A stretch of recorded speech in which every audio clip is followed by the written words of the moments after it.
brought a budget that didn't cater for the working class of our country. They brought a budget, and the budget actually reported tremendous failures of the PVP administration in 2021. Apnu AFC Member of Parliament Joretha Fernandez during a telephone interview with Nightly News on Thursday. Though it is the largest and most promising budget the country has ever seen, according to Dr. Ashley Singh, it would appear as though the members on the other side do not believe that the budget is as people-centered as being touted by the government.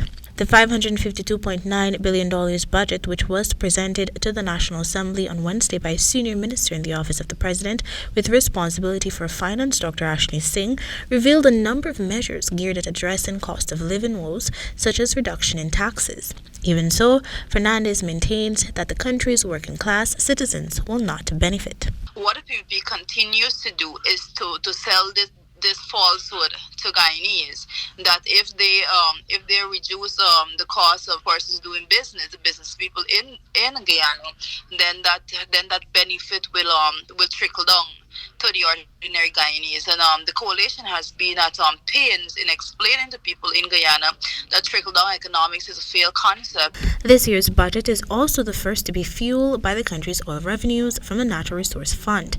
To this end, Fernandez contends that the government would not have been able to present such a large budget without utilizing the oil funds. Persons would realize that they would have been short by $6.8 billion.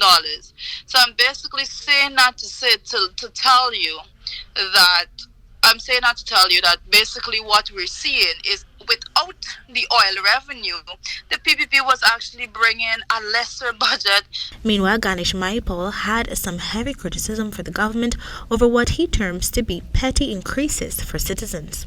The measures that are in place, I don't think, are adequate to control the rise in cost of living and the meager increase in old age pension to benefit our senior citizens, the meager increase in terms of the threshold to benefit our workers who receive 75,000 and under, and the meager increase in all the other measures that were expected to substantially benefit the working class and the less fortunate in our country, which are basically in the majority.